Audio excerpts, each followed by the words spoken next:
আসসালামু আলাইকুম, কেমন আছেন সবাই? আশা করছি নিশ্চয়ই অনেক অনেক বেশি ভালো আছেন। তো চলেন দেরি না করে ভিডিওটা শুরু করা যাক। তো এখানে হাফ কেজি গরুর মাংস দিয়ে কীভাবে হালিম রান্না করবেন আমি দেখিয়ে দিচ্ছি। তো এখানে আমি নিয়ে নিলাম আপনার পেঁয়াজ কুচি 1 কাপ, পেঁয়াজ বাটা 1 কাপ, তারপর আপনার এখানে আছে রসুন বাটা হাফ কাপ, আর এখানে আছে 1 চা চামচ আপনার আদা বাটা।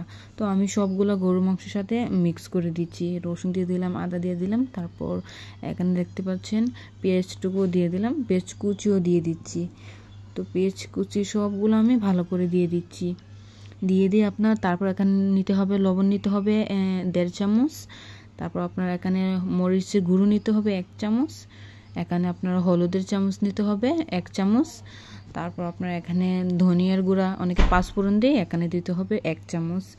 তারপর এখানে আপনার জিরার গুঁড়ো দিতে হবে হাফ চামচ। তারপর এখানে আমি দারচিনি ঢাল দিয়ে দিচ্ছি। তারপর আপনার এখানে 5টি এলাচি দিয়ে দিচ্ছি।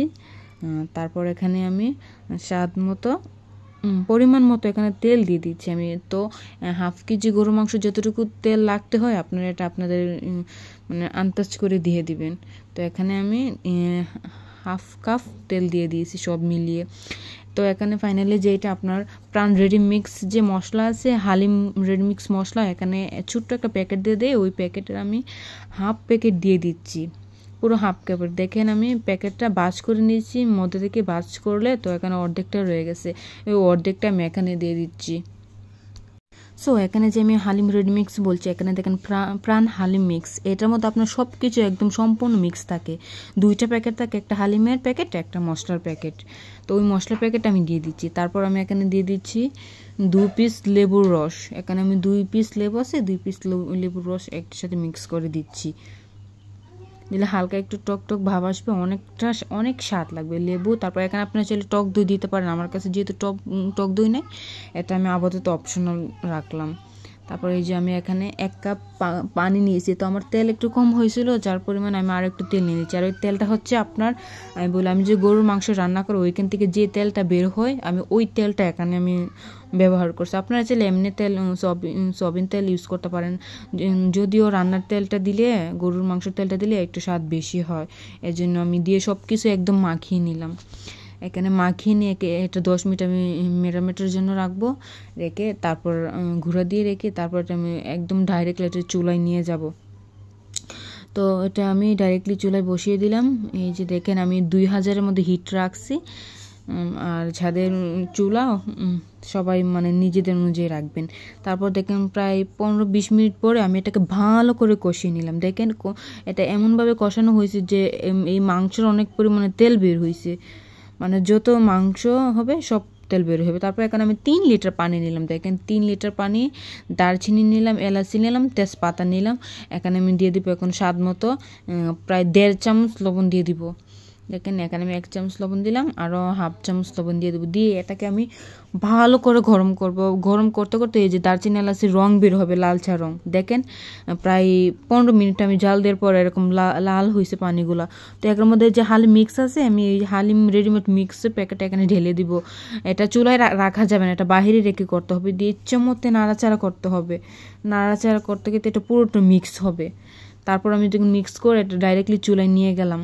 পানিটা আপনারা কুসুম করে রাখবেন। চুলায় নিয়ে ভালো করে নেড়ে ছেড়ে আবার এটা নাড়ার মধ্যে রাখতে হবে সারাক্ষণ। তারপর আমি এখানে টমেটোটা অপশনাল, তারপর আমি টমেটো দিয়ে দিলাম। তারপর এটার মধ্যে ওই মাংস যেটা রেডিমেড করে রাখছি আমি রান্না করি, মাংসটা ছেড়ে আমি ভালো করে এটা নাড়ে দিয়ে এখন ঘুরা দিয়ে রেখে দিলাম। দেখেন অনেক সুন্দর কালার আসে যখন 10 মিনিট মাংসটা ডাইরেক্ট রান্না করে মাংসটা ছেড়ে দিবেন। ছেড়ে দেওয়ার পর এরকম কালার আসবে। আর এখানে আমি আপনার পেঁয়াজ বেরেস্তার জন্য পেঁয়াজ কাটলাম, এখানে ধনিয়া পাতা কাটলাম। ধনিয়া পাতাটা আমি দিয়ে দিব গরুর মাংসতে, তবে লাস্টে দিয়ে দিব ধনিয়ার পাতাটা, যাতে অনেক কী হয়। আর ওইদিকে আমি প্যান বসিয়ে রাখছিলাম পেঁয়াজ বেরেস্তার জন্য। এই যে আমি পেঁয়াজ বেরেস্তাগুলো করে নিছি। পেঁয়াজ বেরেস্তাগুলো হালকা লালচে লালচে রাখবেন, নয়তো তোলার পর এগুলো মসমসে পুড়ে যাবে। তারপর এই দেখেন আমার পেঁয়াজ বেরেস্তাটা কেমন হয়েছে, অনেক সুন্দর হয়েছে আমার পেঁয়াজ বেরেস্তা। তারপর আমি যে পরিমাণে পেঁয়াজ বেরেস্তার তেলগুলো রয়ে গেছিলো এগুলোর মধ্যে আমি দিয়ে দেবো আপনার শুকনা মরিচগুলো হাত দিয়ে মানে ভালো করে ফাঁকি করে নিতে হবে। এই যে আমার মরিচগুলো হয়ে গেছে। হয়ে যাওয়ার পর ওইদিকে বসানো থাকা হালিম মিক্সটা সারাক্ষণ নাড়ার মধ্যে রাখতে হবে। এটাই আমি দিয়ে দিলাম ধনিয়া পাতা।